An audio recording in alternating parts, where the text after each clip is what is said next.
ஹரஹர நம பார்வதி வதயே ஹரஹர மகாதேவா. சிம்மராசி அன்பர்களே, உங்களுக்கு சித்திரை புத்தாண்டு நல்வாழ்த்துக்கள். விசுவாவாசு என சொல்லக்கூடிய இந்த ஆண்டு உங்களுடைய வாழ்க்கையில் நினைத்ததை நடைபெற வேண்டும், மனசில் இருக்கக்கூடிய துன்பங்கள் விலக வேண்டும், மனக்கவலைகள் தீர வேண்டும், நீங்கள் நினைக்கூடிய காரியங்கள் எல்லாமே வெற்றியாக பெற வேண்டும் என்று எல்லாம் வல்ல பார்வதி பரமேஸ்வரரை பிரார்த்தித்து இவ்வாண்டு விசுவாவசு என சொல்லக்கூடிய இந்த ஆண்டின் சிம்ம ராசியின் பொது பலன்களை பார்ப்போம். இவ்வாண்டு இந்த சிம்ம ராசி அன்பர்கள், சிம்மம் என்றாலே சூரியன் ஆதித்யிலே பிறந்தவர்கள். சிம்ம ராசியில் இருக்கக்கூடிய நட்சத்திரம் பார்த்தோமானால் பூர நட்சத்திரம் 1ஆம் பாதம், 2ஆம் பாதம், 3ஆம் பாதம், 4ஆம் பாதம். அடுத்தது மக நட்சத்திரம் 1ஆம் பாதம், 2ஆம் பாதம், 3ஆம் பாதம், 4ஆம் பாதம். உத்திர நட்சத்திரம் 1ஆம் பாதம். இந்த நட்சத்திரங்கள் எல்லாமே சிம்ம ராசியில் பிரவேசம் பண்ணக்கூடிய நட்சத்திரங்கள். சிம்ம ராசி அன்பர்களே, இவ்வாண்டு உங்களுடைய பொது பலனின் பார்க்கும் பொழுது 11 ஆதாயங்களும் 11 விரயங்களும் சொல்லப்பட்டிருக்கின்றது. சமசுகமான வருஷம், வரவுக்கு ஏற்ற செலவாக இருக்க போகிறது. அன்பர்கள் இவ்வாண்டு நிதானமாக செயல்பட வேண்டும், தொழில் செய்ய வேண்டும். எல்லா காரியங்களிலும் நிதானமான செயல்பட வேண்டியது உங்களுடைய ஆண்டு. இவ்வாண்டு நன்மையும் தீமையும் கலந்த ஆண்டாக இருக்கின்றது. இவ்வாண்டு 3ஆம் மாதம் 29ஆம் தேதி 2025 சனி பயிற்சி நடைபெற்றது. இந்த சனி பயிற்சி அப்படின்னு பார்க்கும் பொழுது 7ஆம் வீடான ஜாதகத்திலே கும்பராசியில், சிம்மராசிக்கு 7ஆம் வீடான கும்பராசியில் பிரவேசம் பண்ணியிருந்தால் 2 ஆண்டுக்கு இந்த 2.5 ஆண்டு கண்டகச்சனி அப்படின்னு சொல்லக்கூடிய இடத்திலே கடந்த 2 ஆண்டு இருந்தார்.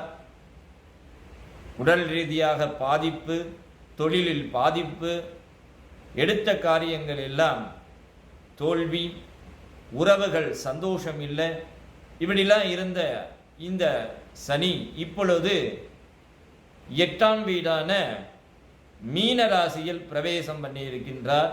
இந்த சிம்மராசி அன்பர்களுக்கு 8ஆம் வீடு என்பது ஆயுள் ஸ்தானம், ஆயுளை நிர்ணயிக்கிறது, வியாதியை நிர்ணயிக்கிறது. இந்த காலகட்டத்தில் இந்த 8ஆம் வீட்டில் சனி உட்கார்ந்திருக்கும் பொழுது, சனி பிரவேசம் பண்ணும் பொழுது நம்முடைய உடலை சற்று கவனம் செலுத்த வேண்டும். கண்டிப்பாக உடல் பயிற்சிகள் நிறைய செய்ய வேண்டும். டாக்டரிடம் போய் உங்களுடைய உடலை பரிசோதனை பண்ணி வருவது நல்லது.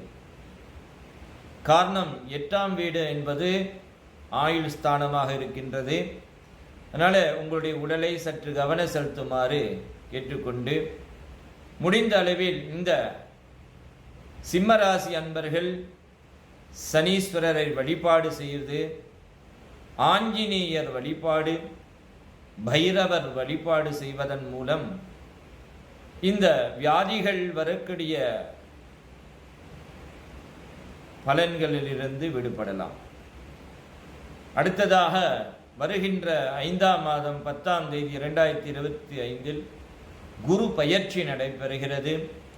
இவர்களுக்கு குரு 11ஆம் வீடான லாபஸ்தானம் என சொல்லக்கூடிய இடத்திலே குரு 11ஆம் வீடான லாபத்தில் இருக்க போகின்றார். கடந்த காலத்தில் 10ல் தொழில் பாதிப்பு இருந்த காலத்தில் தொழில் பாதிப்பு, வருமானம் எதிர்பார்க்கிற வருமானம் இல்லை, நஷ்டங்கள், இதெல்லாம் தாண்டி வரக்கூடிய காலம் இந்த குரு பயிற்சி 11ஆம் வீடான லாபஸ்தானத்திலே பிரவேசம் பண்ண போகின்றார் மிதுன ராசியில் சிம்ம ராசி அன்பர்களுக்கு.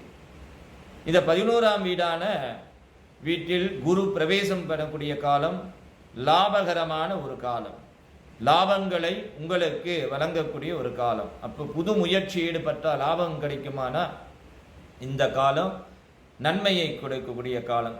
கடந்த கால கடன்கள் இருந்து கடன்கள்லேருந்து விடுபட்டு நன்மை பெறக்கூடிய காலம். மாணவ செல்வங்கள் அவங்க நினைத்தபடி வெற்றியை கொடுக்கக்கூடிய காலம்.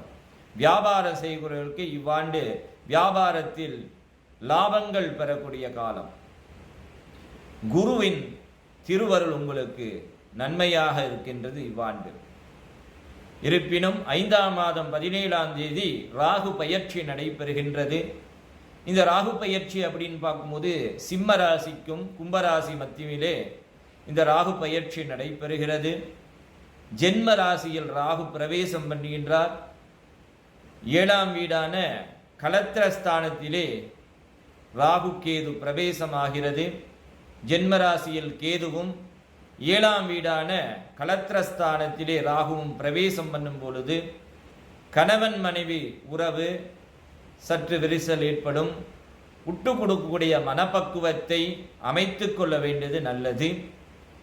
ஜென்மராசியில் கேது இருக்கிறனால் மனச குழப்பங்கள் ஏற்படும். இந்த மனக்குழப்பங்கள் எல்லாம் தீரறதுக்கு நீங்கள் சர்ப்ப விநாயகரை வழிபாடு படுவதன் மூலம், ராகு கேது வழிபாடுகள் பண்ணுவதன் மூலம் மனக்குழப்பங்கள் தீரும். கணவன் மனைவி உறவு சந்தோஷங்கள் பெறும்.